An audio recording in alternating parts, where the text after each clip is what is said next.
Hi, I'm John Cabot Lodge Rockefeller. Last week, President Trump canceled the town hall after he learned it would have to be virtual. However, that didn't stop presidential candidates that were polling less than 0.5% from having their own town hall.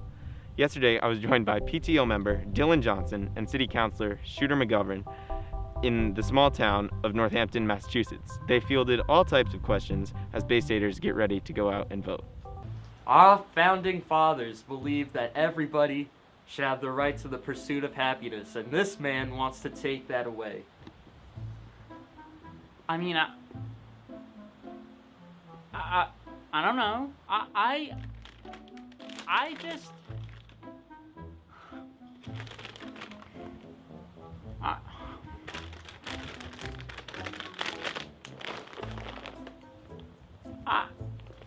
don't know what I think. He's gonna raise your taxes. You're gonna be paying 70% taxes just like they do in Denmark. Oh, I love Denmark's a beautiful country, actually. If you ever get to go, I go to Copenhagen, and they have the most beautiful... We are here to talk about socialist states, Mr. Johnson. We are here to talk about policy. Gotcha. Okay. Sorry. Did you catch that? I spilled water on myself, and then I went to get my napkin in my pocket, and I saw this little thingy flying, and I thought it was a bug, but it was just attached. It was just a little piece of fuzz from my pocket because I hate bugs. Shut up, Mr. Johnson. No, Do you even? Hey, you listen to me. Sorry.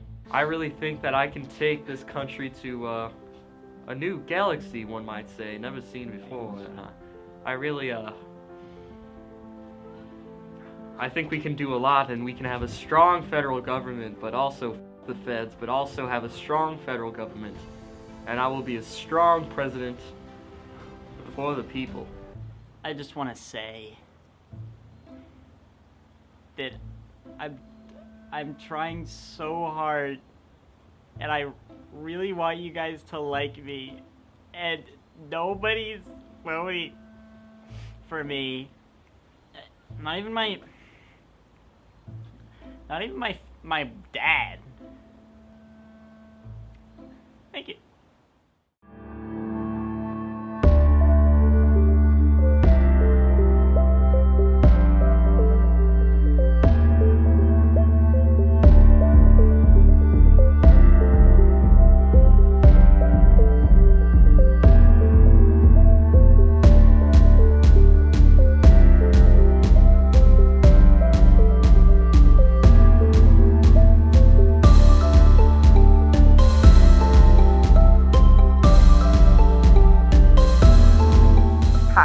I'm Alexa, and welcome to the Transcript.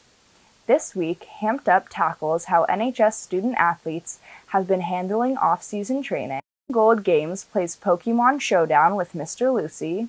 Aaron and Matan take a deeper look into local entrepreneurship, and live music from Northampton has Riley CL performing one of his own songs this week on the Transcript.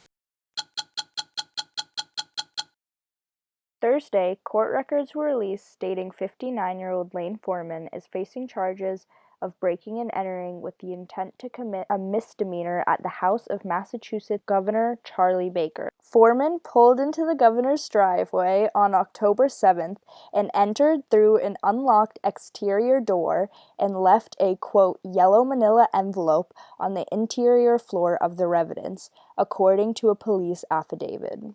According to the affidavit, the envelope addressed to Baker contained a letter written to the governor along with other documents. Foreman was approached by an officer and asked why he was at Baker's residence. Foreman told the officer, quote, "Don't f with me, Charlie told me to drop this off," and then left the driveway. Foreman's attorney claims that he, quote, has not yet seen copies of the photos of the envelope and its contents, end quote. He told CNN the court automatically entered a plea of not guilty. On the final day of Judge Amy Coney Barrett's Supreme Court confirmation hearing, members of the Senate Judiciary Committee clashed over how to proceed. Democrats are opposed to the confirmation process, accusing Republicans of hypocritically moving forward with a nominee weeks before the presidential election. However, committee chair Lindsey Graham noted on Thursday, quote, Republicans have a majority on the panel within the Senate, and there is no reason not to proceed, end quote, and the committee will vote on Barrett's nomination on October 22nd. Hi, welcome to Balloon Gold Games. I'm Gabby. And I'm Corbin. On this segment, we play video games with the teachers of NHS. Today, we're joined by Mr. Lucy, and we'll be playing Pokemon Showdown. Here's some of your favorite games, recent or past. I'm a huge fan of any Star Wars game. Star Wars Rogue Squadron was one of my favorites. I played Star Wars Galaxies, Knights of the Old Republic. Jeez, Corbin, I'm gonna get you. I'm not the best. Why do you have so many water Pokemon? Yeah, well, get wrecked. You said in your little form before that you like Star Wars. Yeah, I'm a huge Star Wars fan. I love that. What's your thought on the prequels then? So, I grew up with the prequels. There are things about the prequels I don't like. Some of it is the portrayal of Anakin Skywalker as a character. Like, you know he's gonna turn into Darth Vader anyway, so why are you why is this very apparent foreshadowing happening? He should be a character where you're kind of shocked that he does turn to the dark side. So, there's things in it I don't care for, but overall, love those. Fight scenes are pretty cool. Yeah. Oh, yeah. Are those dudes that look like the Q-tips? What? That's all I remember. Some of the guys look like Q-tips. Actually, yeah. You do. Yeah. Camino. Yeah. Yeah. Corbin, you forgot. I still have a Mewtwo. What? I didn't forget. You forgot. I'm so good at this game and I have no clue what I'm doing.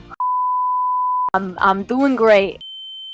If you could teach any other topic at NHS, what would it be? You wouldn't have to go through the schooling or the prerequisites to be able to teach it, but just any other topic.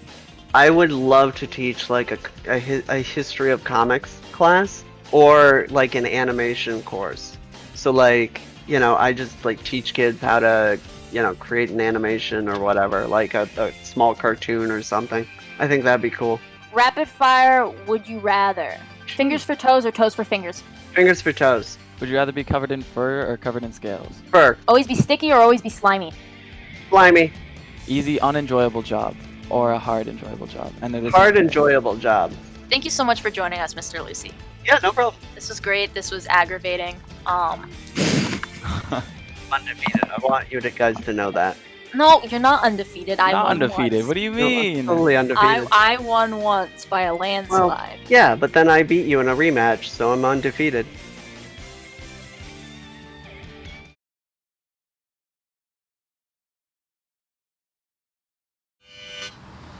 The song's called Glass of Happiness.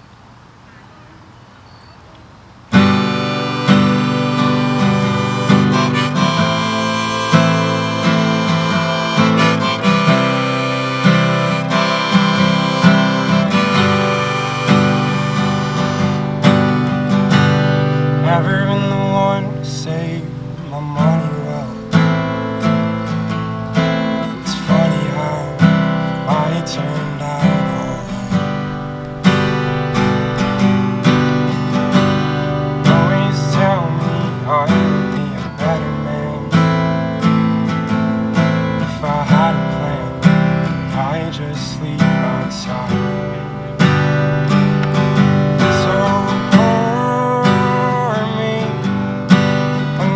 Glass of happiness to share.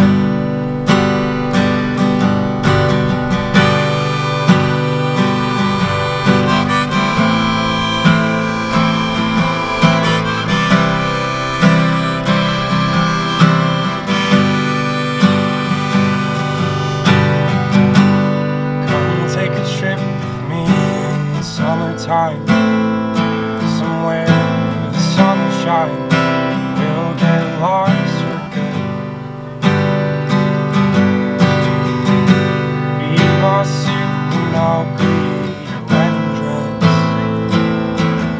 Our life's a mess, at least that's understood.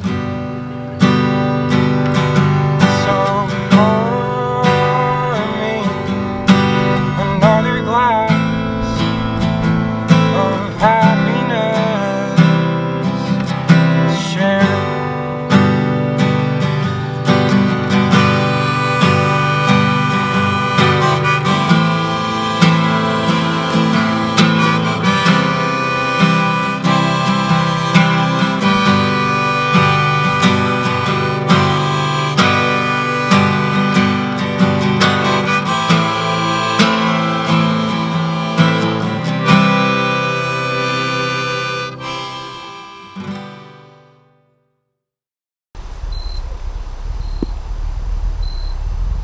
Anthony Azzaro. And I'm Sophie Bennett. Welcome to Hamped Up. Ready for this? This week on Hamped Up, we explore how NHS student athletes are training in the off-season, specifically 2 programs. One, a student-run conditioning academy, and the other, how the football coaches are taking advantage of the year-round coaching allowance. We headed over to Northampton High School to spend the morning with Jack Power and the Jack Power Baseball Academy to see how they've been utilizing their off-season time this year.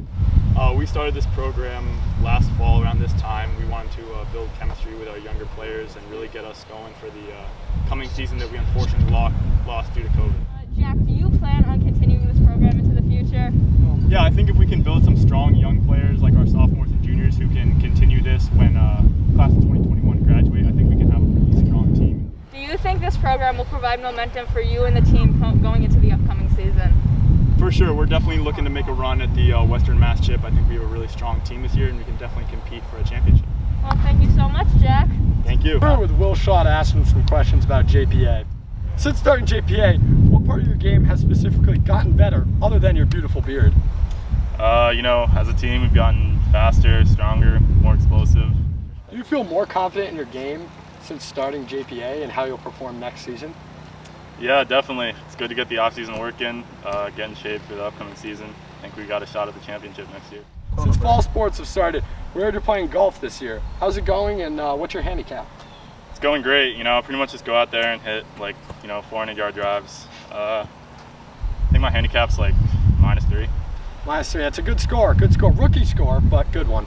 We also headed over to one of the football team's off-season trainings after school to see how they've been doing and talk to a few key members of their team. Do you think the more structured preseason will benefit the team in spite of the fact that the season is starting months later than it usually would?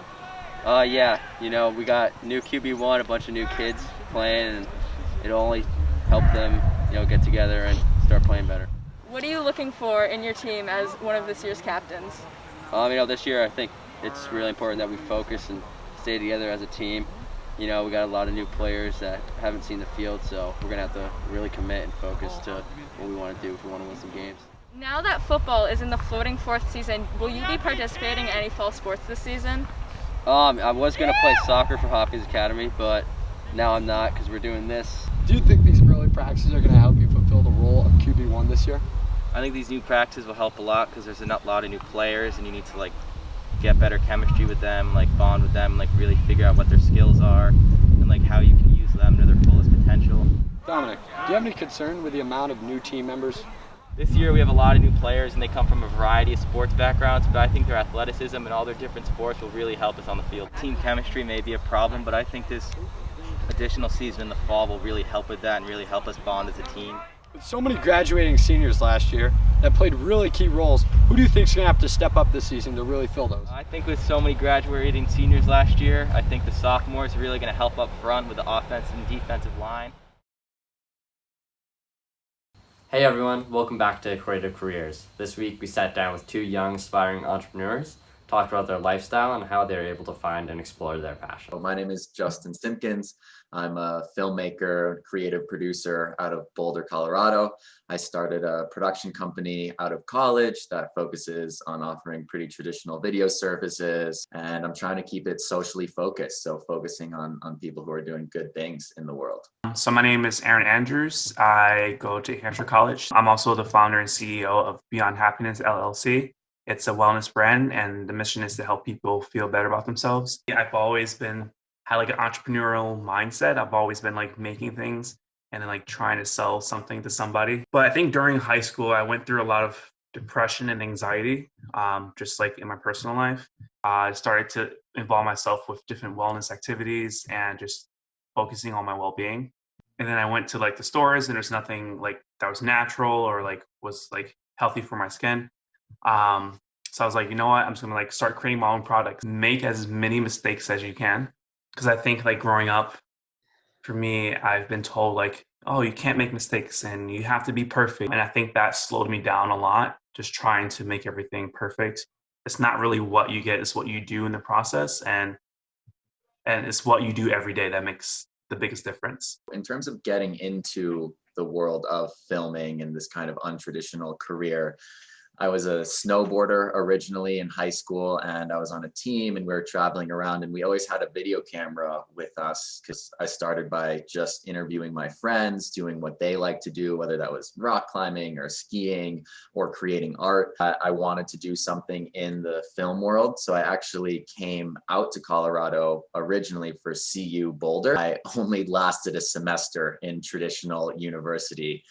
So as serendipity would have it, I heard about this program called Watson Institute. They were bringing young leaders who had socially minded business ventures in and allowing them to get a degree and build out their business in parallel together. I've been fortunate enough to travel all over the world with the camera and work with accelerators and people from 50 plus countries. And again, it was one of those things that I just kept stepping into and following, and doors kept opening up. In terms of making it big, or quote unquote finding your path within the world of social entrepreneurship, the good news is that it is very much a growing world. People who may not know exactly where they want to go, but have skills and interests, and the undertone is that they want to do something good.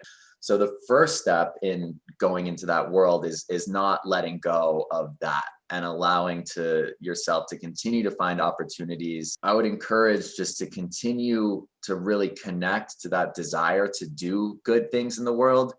And you have to be active about it. And if you really want it, and if you really want to go for it, it's up to you to go out and find those opportunities and continue to follow that call. Seniors of NHS, yearbook submissions are due on September 24th.